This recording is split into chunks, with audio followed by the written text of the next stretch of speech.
Keterangannya saya bacakan dulu. Al-a'yanu tahiratun allati yahrumu bai'uha. Benda-benda yang suci tapi haram diperjualbelikan. Yang pertama, bai'u kulli syai'in ma'dumin kasamarati allati lam tukhlaq.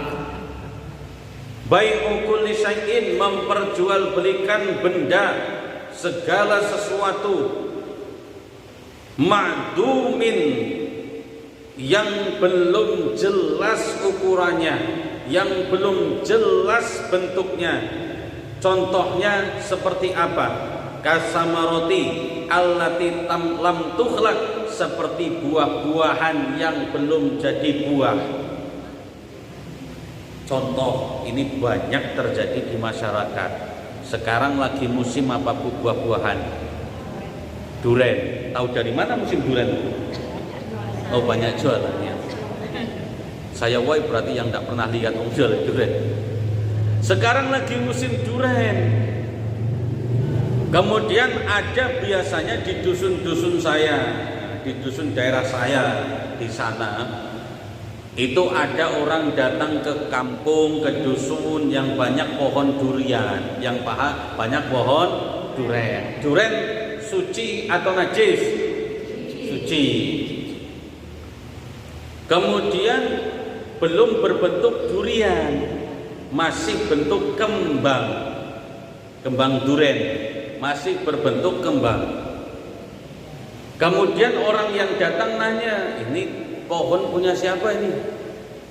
Yang sudah kembang ini punya siapa? Oh, itu punya Bu Hajah itu. Mana Bu Hajah? Oh, ayo kita ke tempat Bu Hajah. Ayo. Setelah ke tempat Bu Hajah, orangnya ngomong, Bu Hajah, itu pohon durian limoiko itu punya Bu Hajah. Bener, ngapa Pak? Aku tebas itu. Aku tebas, boleh apa enggak? Tebas itu bahasa Jerman. Kalau bahasa sininya apa? Borong. Diborong, tapi diborongnya masih bentuk kembang, belum bentuk durian. Maka ini haram, jual beli seperti ini tidak diperbolehkan. Kenapa? Karena kulli syai'in ma'dumin kasamarati allati lam tukhlaq itu adalah salah satu cara jual beli yang tidak diperbolehkan dalam Islam. Memperjualbelikan buah yang belum jelas bentuknya, yang belum jelas ukuran timbangannya, masih berbentuk kembang, kemudian diborong, maka haram, tidak boleh, enggak boleh. Wah, ini borong ini. Pokoknya kalau nanti duriannya jadi banyak, bagus-bagus, yaitu untung aku. Rugi bapak sebagai pemilik pohon. Seharusnya kalau nunggu berbuah kan bagus-bagus, kemudian dipanen, dijual lebih mahal daripada diborong.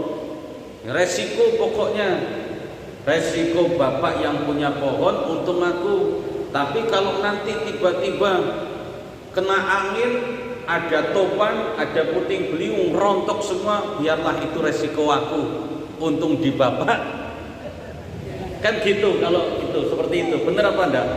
Iya, perjudian namanya, belum jelas, untung-untungan perjudian. Ya kalau nggak ada angin, nggak ada puting beliung, nggak rontok, kemudian nanti duriannya bagus-bagus, ya untung yang borong. Tapi kalau nanti ada puting beliung, ya untung yang punya pohon. Karena kalau puting beliung hancur, seharusnya nggak dapat duit, karena nggak ada durian yang tumbuh. Karena sudah diborong, akhirnya dapat duit. Maka jual beli seperti ini haram hukumnya. Banyak apa sedikit? Banyak, Bu. Nggak cuman durian, mangga, rambutan, duku, apalagi ya semua.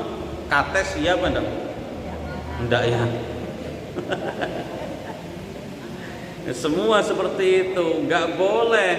Kalau mau borong biar sah gimana caranya?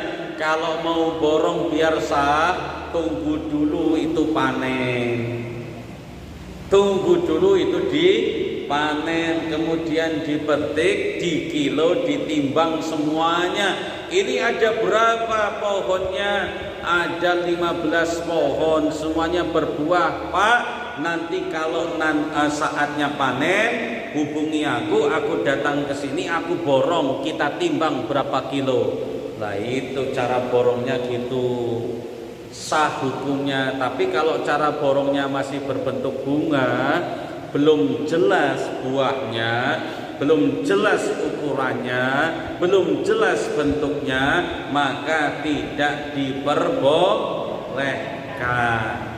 Nah ini tugas ibu-ibu nanti ketika bermasyarakat, tugas ibu-ibu ketika nanti ditanya oleh tetangganya, oleh saudaranya, oleh keluarga di kampung, di dusun, melihat fenomena seperti itu sudah tahu hukumnya, bisa menyampaikan dengan lemah lembut, dengan cara yang bijak. Karena ini kebiasaan yang dari dulu turun temurun, yang dianggap sah, yang dianggap halal. Makanya untuk merubah, memberitahu di masyarakat itu tidak mudah, tidak semudah membalikkan telapak tangan putih jadi hitam, hitam menjadi putih, berat. Maka nanti paling tidak ketika ibu-ibu ditanya oleh tetangganya, oleh kawannya, biasanya kalau di masyarakat itu kan, masyarakat itu kalau ada masalah tentang syariat, kalau ada masalah tentang hukum Islam, yang akan jadi rujukan itu ya ibu-ibu majelis taklim. Oh, tanya sama ibu itu, wai rajin ke majelis taklim, siapa tahu ngerti. Mesti ibu-ibu majelis taklim akan jadi rujukan, akan jadi tempat curhat masalah hukum Islam, tempat bertanya masalah hukum Islam. Karena mungkin ustadznya cuma sebulan sekali ketemunya, datangnya cuma seminggu sekali, ibu-ibu setiap hari ketemu, makanya yang ditanya pertama kali ibu-ibu. Maka barokahnya pengajian, barokahnya majelis taklim, di antaranya salah satunya membekali ibu-ibu ketika nanti bermasyarakat, khususnya bab yang kita sedang bahas.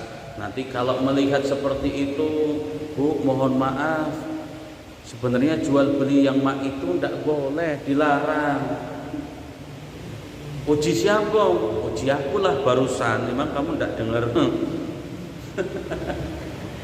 Uji ustaz. Ustadz siapa? Ustadz Sugondo. Nah, marah sama aku, Bu.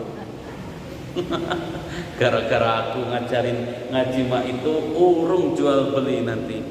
Nah, memang gak boleh. Kalau gak boleh ya tidak boleh dibolehkan. Kalau dilarang tidak boleh dihalalkan. Kalau haram gak boleh dihalalkan.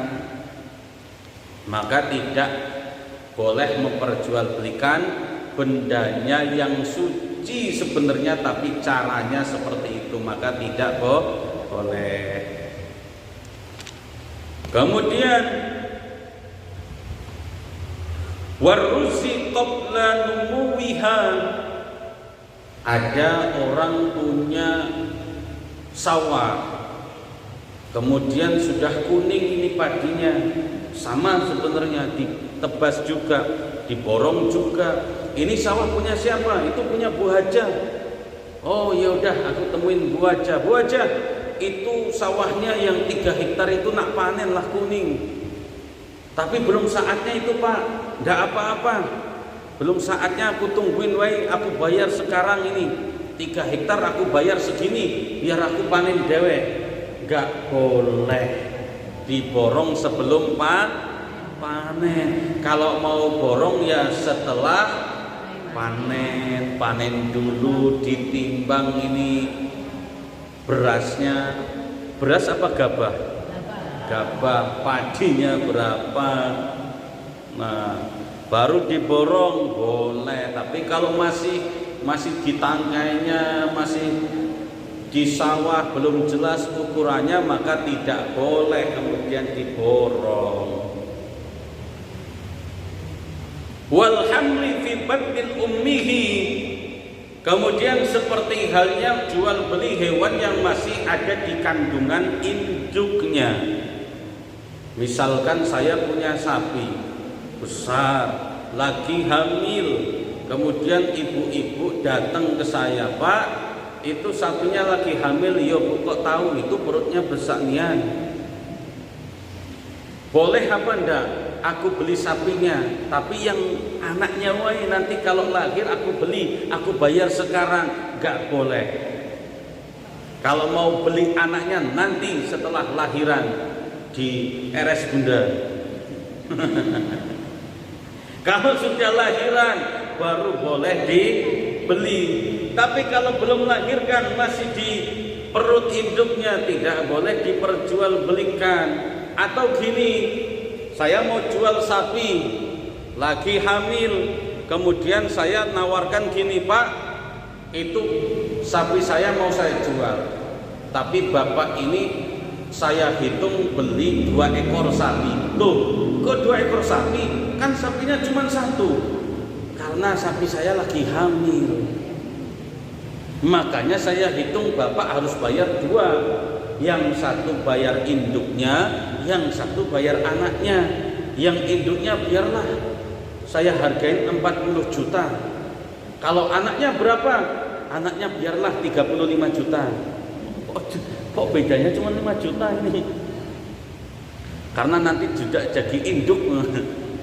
Yang anaknya biarlah 10 juta, wae enggak apa-apa. Maka enggak boleh diperjualbelikan anak yang ada di kandungan induknya. Silakan. Pas motor lewat, ada ayam jantan lewat. Jadi ketemu sebelum dia mati itu dipotong dulu, itu bisa nggak? Ya. Sebelum mati. Iya, sebelum mati ya. Masih kelepak-kelepak. Iya, iya. Iya. Dipotong tuh, boleh nggak? Haram nggak? Iya. Yang jadi pertanyaan, ayam siapa main potong lain? Potong dulu aja, baru tahu. Hanya ayam itu potong. Iya, iya, iya. Ya. Jadi kita ngambil amannya. Potong dulu. Yang penting potong dulu, nanti baru dikasih tahu yang punya. Apalagi yang punya itu habis dikasih tahunya setelah jadi opor ayam. Nah, itu. "Pak, ini Bu, ini saya kasih opor ayam 1 kuali." "Wah, banyak nian. Acara apa Bu?" "Tidak, tadi aku numbur ayam kamu. Aku masakin sekalian."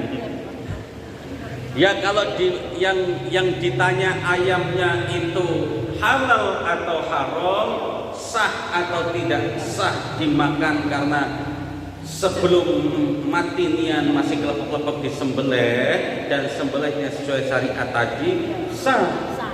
Iya. Yang bikin tidak sah itu kalau ayam itu punya siapa, belum ada yang punya, tiba-tiba langsung dimakan. Itu.